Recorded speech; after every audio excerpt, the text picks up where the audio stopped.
Welcome, welcome. I'm seeing a bunch of people join. Great, right on time. I'm gonna give it one more minute and then we'll go ahead and get started.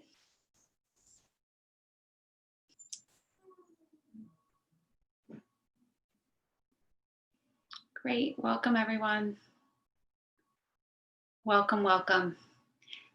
Maybe we should just get started since tonight is quite a night. Before I even introduce myself, I just wanted to recognize that you all have showed up on a night like tonight. It's a lot going on. So good for you for giving yourself permission to take this time to talk about emotional well-being. If you're pregnant, postpartum.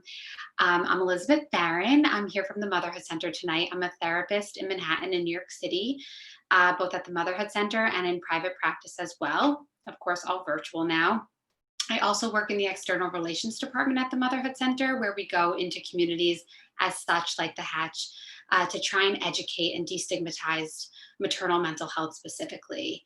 I wanted to start off with opening up the chat function. If we could just introduce ourselves by telling me where you guys are located, how far along are you, or what's your child's birthday if your baby is with us. I would love that. I'm a little technologically impaired, so let's see. And if you don't want to share, that's okay too.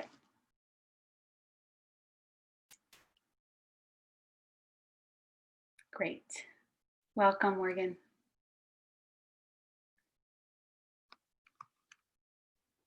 Great. Oh my goodness. Nicole, just in the nick of time. Great. We have a postpartum mom, Alicia. Welcome, everybody. So today, you all know what you signed up for. We're here to talk about how to care for ourselves and our emotional well-being during pregnancy, as well as postpartum. And I want specifically, I really geared this talk to discuss what's changed in respect to the pandemic, because I just think it's timely and super important. And then at the end, I'd like to open it up for questions so we can use this chat function. I also got some questions ahead of time, so I'm going to bring those up as well.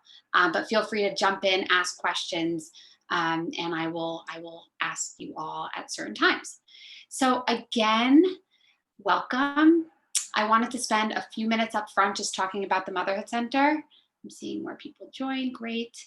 The Motherhood Center provides supportive services for new and expecting moms, including a range of treatment options for women experiencing perinatal mood and anxiety disorders. This is what we call PMADs. So this acronym PMADs is really helpful because we only in society hear about postpartum depression. But this idea of PMADs not only is about postpartum, it is about pregnancy. These diagnoses can occur in pregnancy 50% of the time. They can arise in pregnancy and not be recognized until postpartum. So that's why it's so awesome I have my pregnant moms here tonight.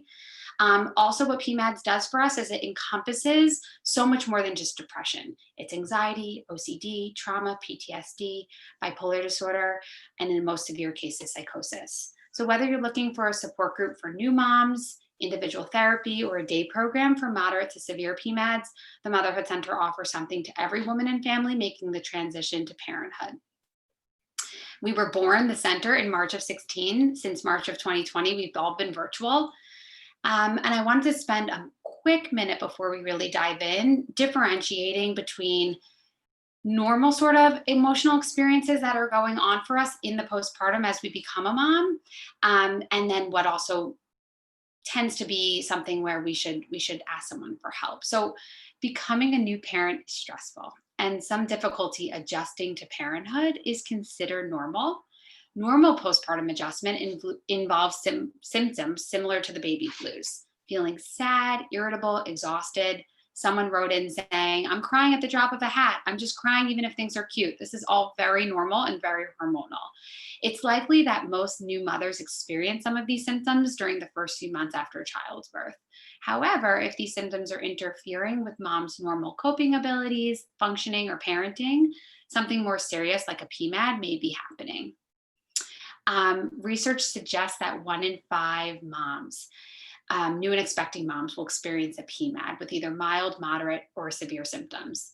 That is very common. And those of us who treat women suffering with PMADs know that it's more like 1 in 3. But due to stigma and shame around mental illness, and let alone maternal mental illness, we know that is just it's just such a higher number. So before I jump in, I want to just look at the chat for a second. Any newbies here? Good. More participants. Welcome, welcome. I was just giving a brief overview of PMADs. Any questions about what a PMAD is?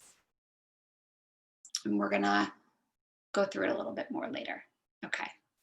So we're about to dive in and talk about how to manage emotional wellness during pregnancy. First step, education. And you're here all tonight. Prevention and education go hand in hand.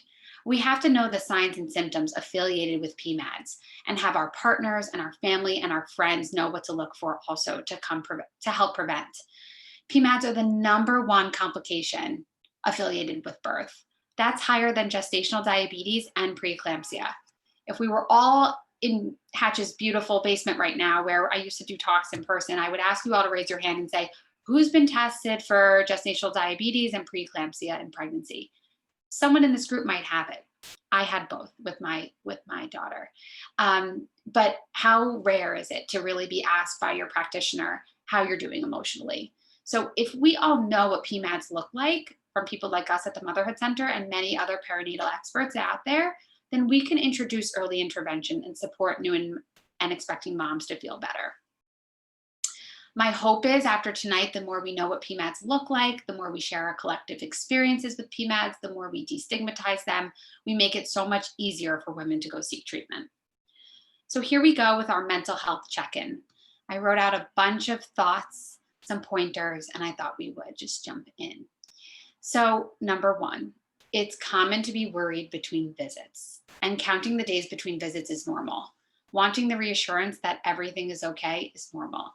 This is so compounded right now in the pandemic by virtual visits where you don't get results or hear the baby's heartbeat immediately. In this case, stick with the facts, hold on to what you know rather than trying to catastrophize or think about what if.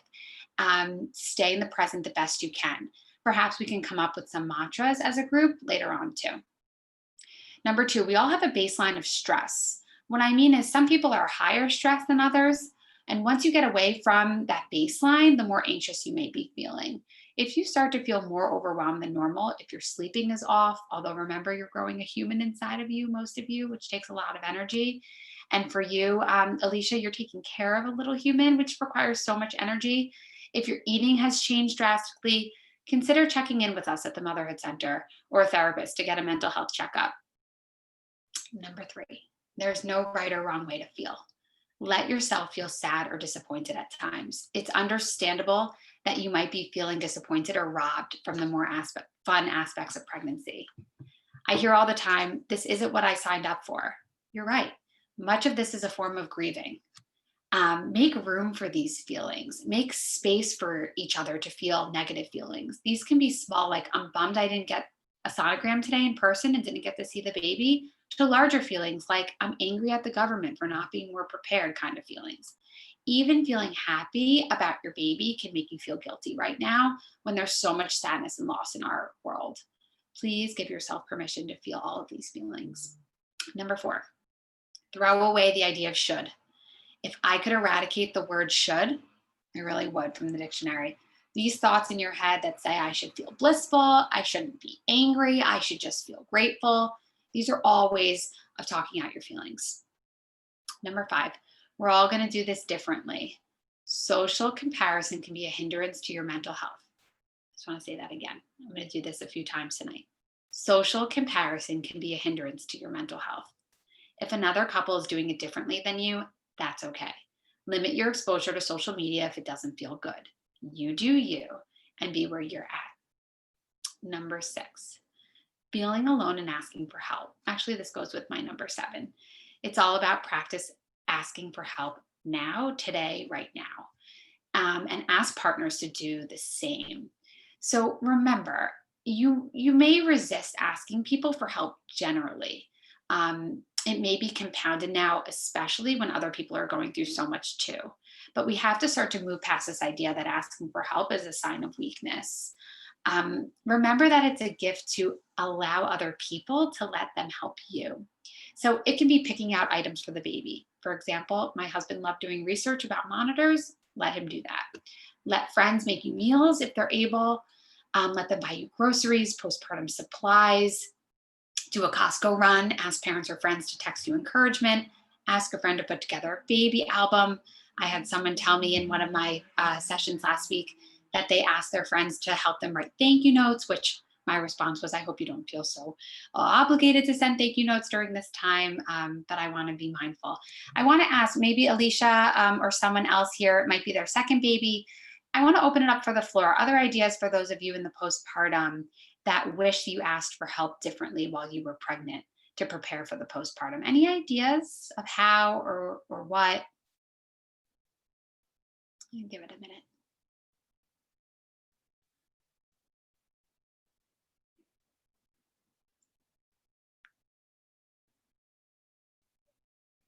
Any family members that are great chefs, right? Like we have to be creative. I didn't ask for anything actually because of everything that's going on. Exactly, right? I hear you. I hear you. Take a moment and sort of say, you're allowed to have needs too. We all are.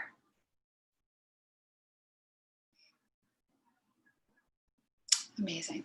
And she has twins, but she wanted to show up for you, right? Alicia says one friend that has twins brought over a meal and walked our dog. It's the small stuff that matters, right?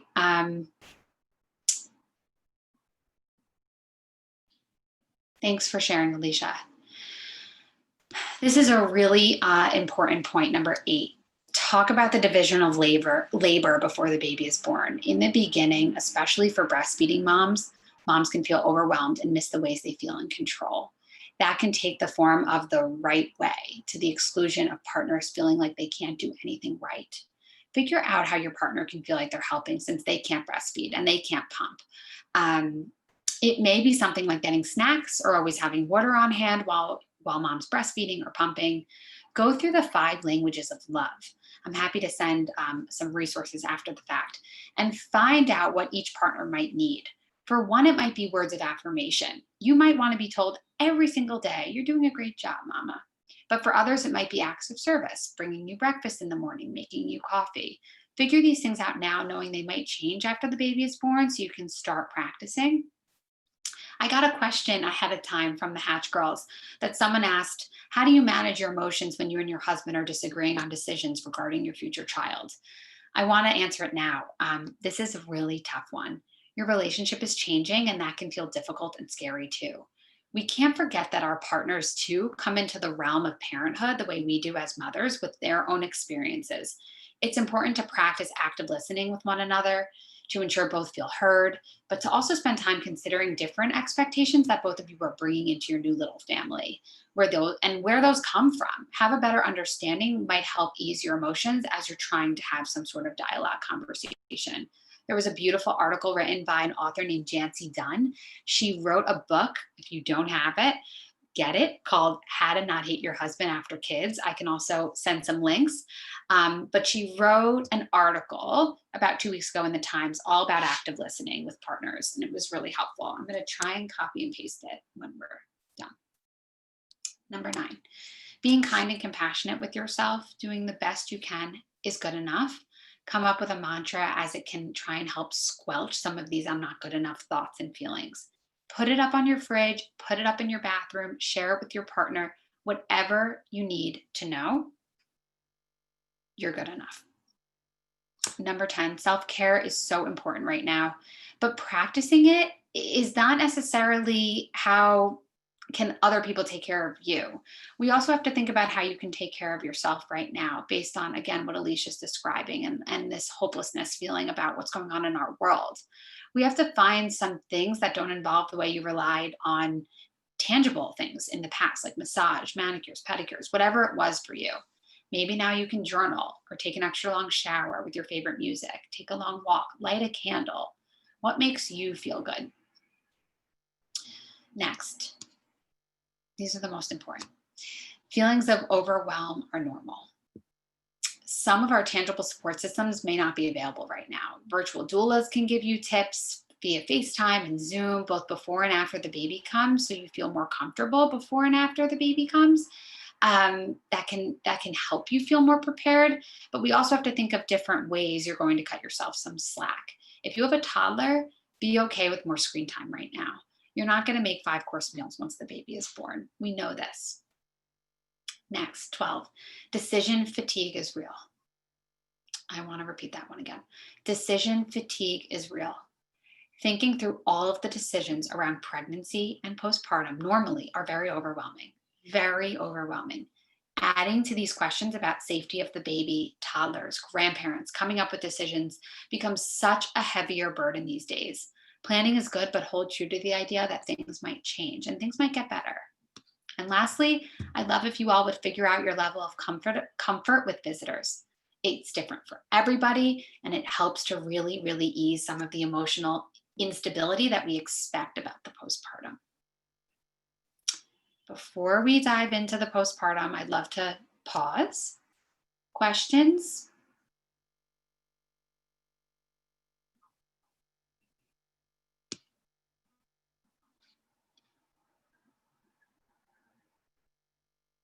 Great. I wish I could ask you in person, Alicia, to say more, but right. So Alicia's pointing out these last ones where decision fatigue is real. Figure out your level of comfort with visitors, and feelings of overwhelm are normal. Yeah, I'm so glad you said that. Okay. A few minutes about the postpartum and managing emotions. I want to introduce this idea of matrescence. Again, if we were down in Hatch, I would ask, who knows about matrescence? Remember, you all had an identity before you had a child, or before right now for you pregnant moms. You are just yourself. And now you will add mother as a new part of your identity. Pre-baby, you may have had lots of ways to find a sense of mastery and completion, landing a deal, having a great meeting at work, cooking a delicious dinner, running in the marathon.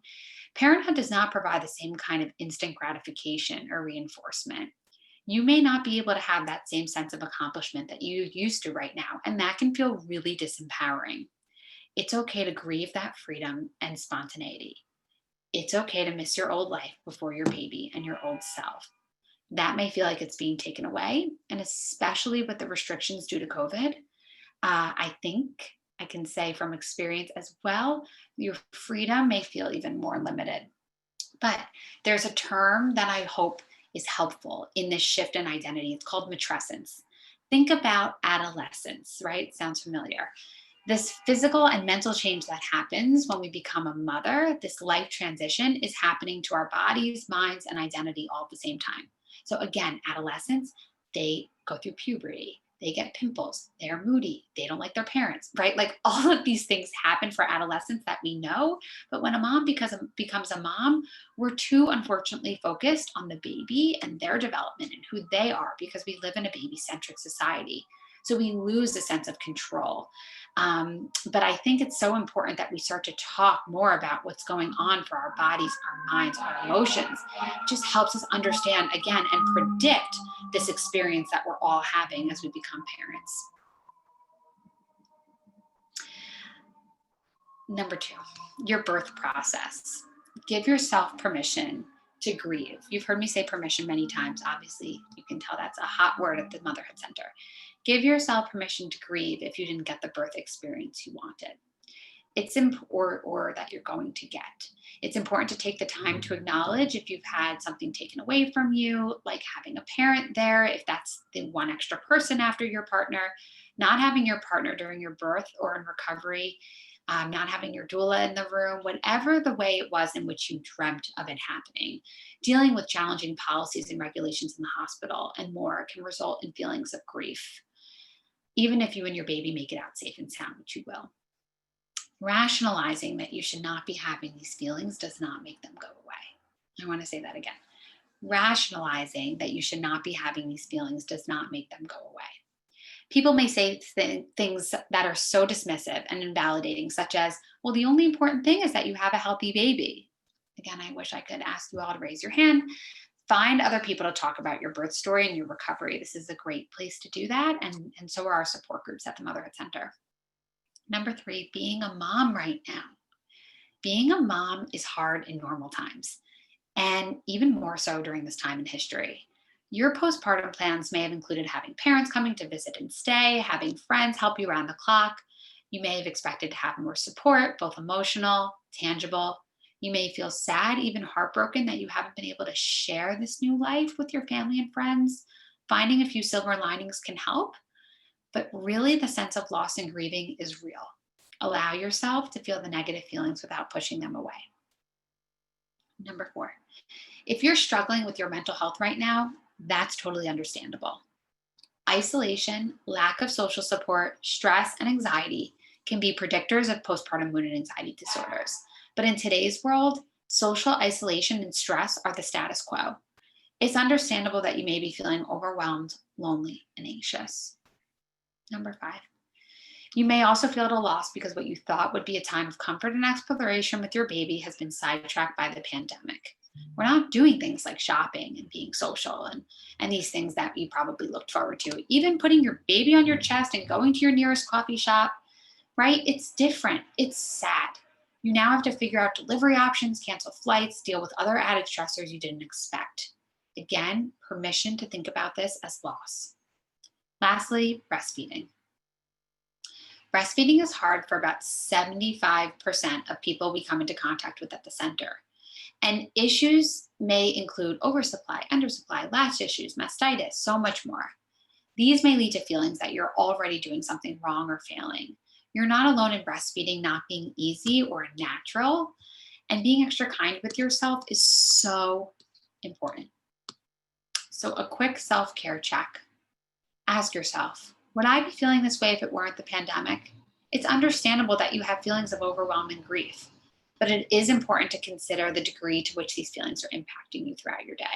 It's fine to have a few difficult thoughts throughout your day. That's very normal. But if you're living in a constant state of anxiety with no flashes of lightness, then you might need more help. I mentioned before the baby blues. 80% of women experience some form of the baby blues. That's the weepiness at a commercial or the drop of a hat, emotional, exhausted, elated, bodies, hormones out of whack. That's during the first 2 weeks of the baby's life. 80%. Your body's going through so many changes, mentally, emotionally, physically. That matressence thing, remember that. But if those feelings go on for more than 2 weeks and include a sense of helplessness, hopelessness, an inability to sleep when the baby sleeps, hamster wheel thoughts, and impending feelings of dooms, it may be time to reach out to a professional. I just wanted to say one more thing before I open it back up to questions. There's so much stigma and societal expectations about pregnancy and postpartum, right? Women just tell you, well, you're just supposed to be happy.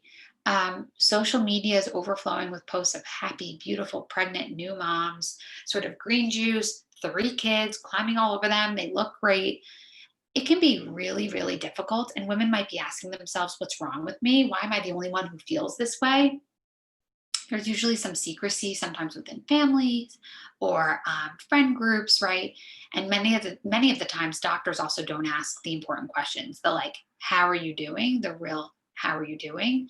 So I wanted to open it up because this is a place where that guilt and that shame and that isolation and that worry, we want to just dismantle it all and have real talk and have real community around the really normal experience of motherhood, which is this idea of the dialectic, that 2 opposing feelings can exist at the same time. You can love your baby and love motherhood and also really miss your old self. So we can give other examples. You can love your partner, right? And want to sometimes strangle their neck. We can love our babies and need help, right? So these are examples. I hope if I leave you with anything tonight, it's that the dialectic is just such an important concept that I hope you take all with you as you go into what it feels like a very different time period than one you probably expected. Questions? I can't believe it's already almost 6:30.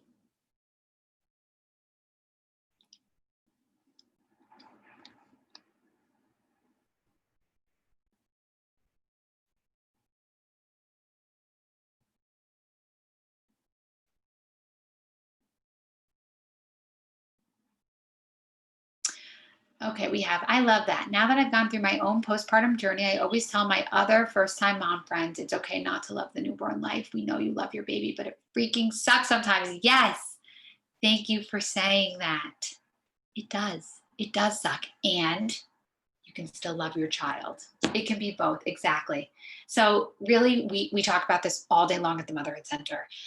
This idea that it doesn't have to be so black and white. And I think that comes from a really big societal pressure around, I always use this example with my patients. Like when you were a little girl and you would come home from school and your parents would ask you, how was school? No one ever said, well, like the morning was good and the afternoon was kind of rough and then the evening got better again. Like it was never gray. It was just I had a good day or a bad day.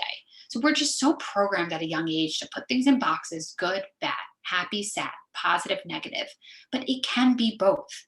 We have to entertain that both of these things can exist together. I'm so glad you're telling your friends that. See? And then that's also one of the most beautiful things about this work and the groups that we lead at the center is to give another person permission to say, God, I didn't love that part either. But then when the baby turned 6 months and they started laughing all the time, I felt like myself again. Anything else? Questions? While you're typing, I'm going to try and figure out how to give you this article.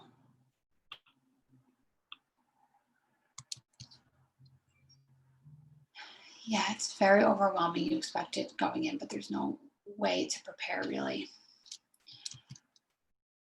It's so hard. What are some treatments? Really ask us, how are you doing? Great questions. I can't do two things at once. So this is the article I mentioned. So first, what are some treatments for perinatal mood and anxiety disorders? There's a range.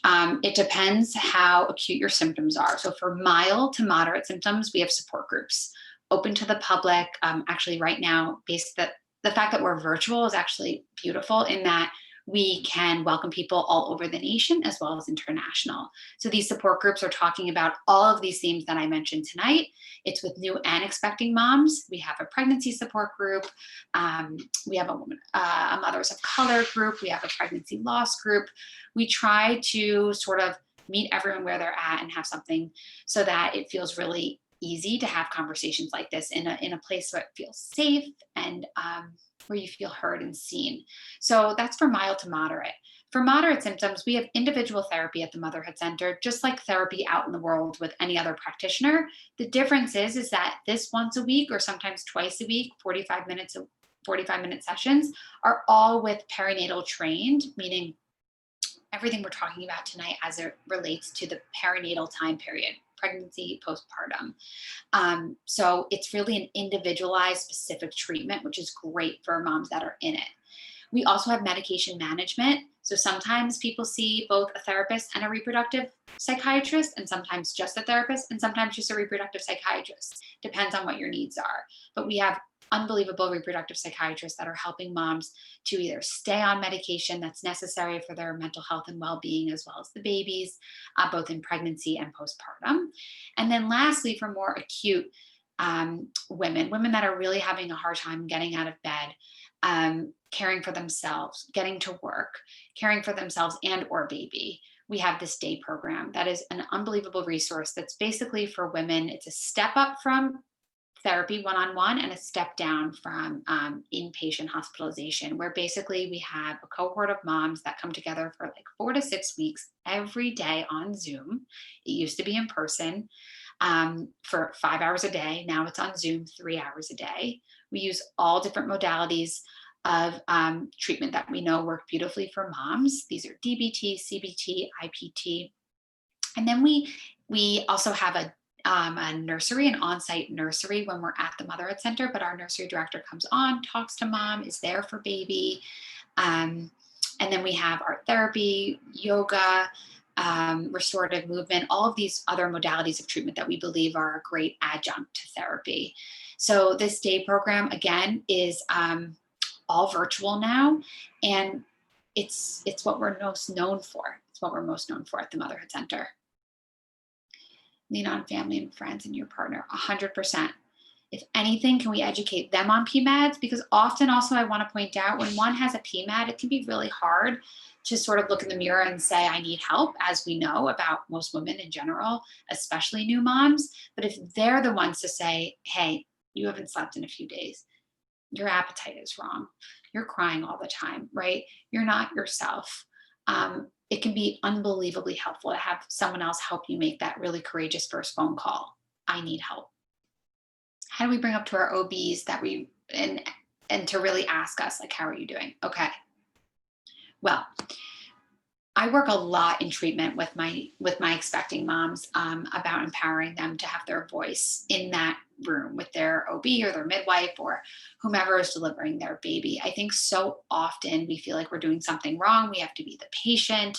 Moms feel like I should just go with the flow. I should just be told what to do, but it feels so out of control to have someone else tell you what's going on with your body. So if we can work to use our voice, find our voice, and really speak up and say, I was never screened. I can go into screening tools. I was never screened before for anxiety or depression, or I have a history of anxiety. So I want to tell you that in the event that as I move on towards delivering or in the postpartum, I'm struggling. If you have a therapist, you might want to say to your OB, I would love if you could be in touch with my therapist, right? We want to create treatment teams. We want to create tribes and villages around moms. That's the way it was supposed to be. The concept of having and dealing with multiple emotions reminds me of the Disney movie Inside Out, not just for children. Yes, exactly. It's perfect. Exactly. Severe postpartum depression runs in my family. What can I do now to help? Supplements, affirmations, books that I can do to prepare myself and try and prevent this. Lisa, thanks for joining us and thanks for sharing. Tonight is step one. So aligning yourself with brands and places in which you can forge community, ask questions, be educated on these things is a beautiful step towards health and wellness.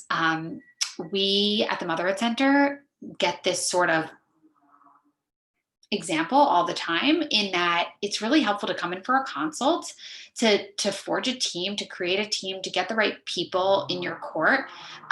We often are in touch with providers like an OBGYN or a midwife.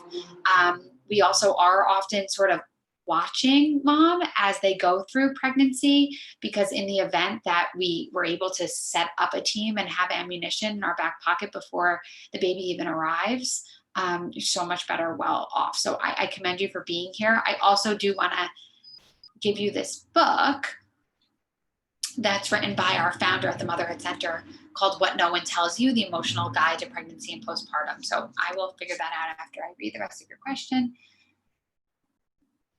Hold on.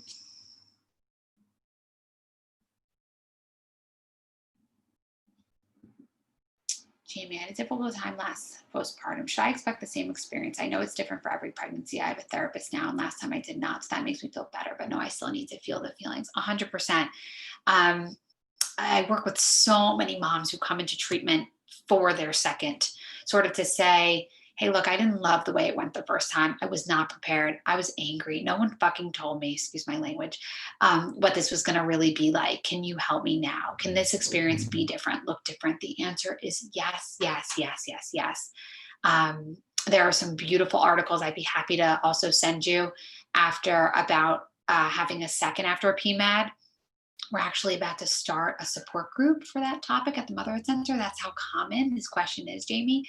The answer is absolutely yes. And the fact that you're in treatment is a beautiful thing, and a great start. And it doesn't mean that it's not still going to be hard.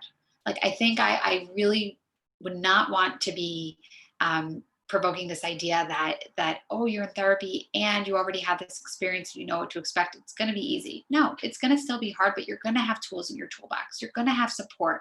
You're going to have someone validating the good enough mother. You're going to have someone helping you maybe peel back the layers of perfectionism that were there the first time, right? Or the pressure you felt, or the boundaries that felt hard to draw. So all of these things are great things that you can do differently the second time around. Anyone else?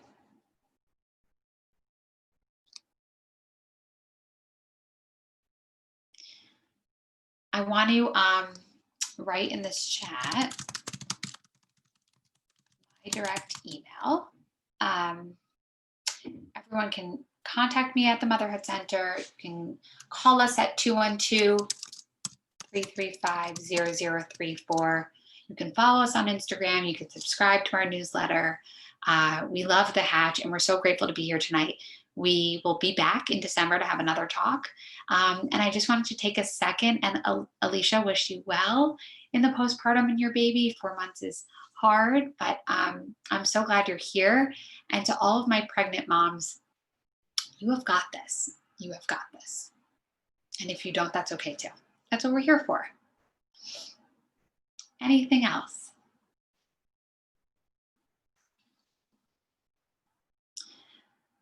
I hope especially tonight, I can't see the email link. Of course.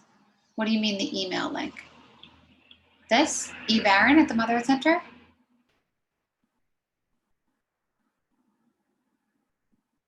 Absolutely. I will follow up, and I'm going to include that idea of Matressence, I hope was helpful as well. There's a New York Times article about Matressence. Send it to your partners. It's great. Oh, I'm going through a developmental stage, so make me coffee every day, right? Okay. Thank you for letting me know. I'm sending big virtual hugs and well wishes to you all, and please, please, please be in touch. Okay, I will send it along. Not a problem. Oh, I'm so glad. I really hope it was helpful. Welcome.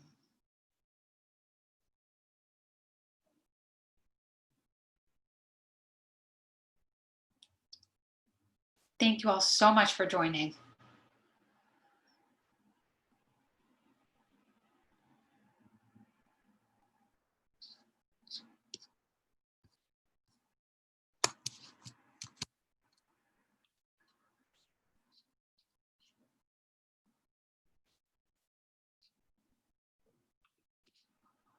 Bye, everyone.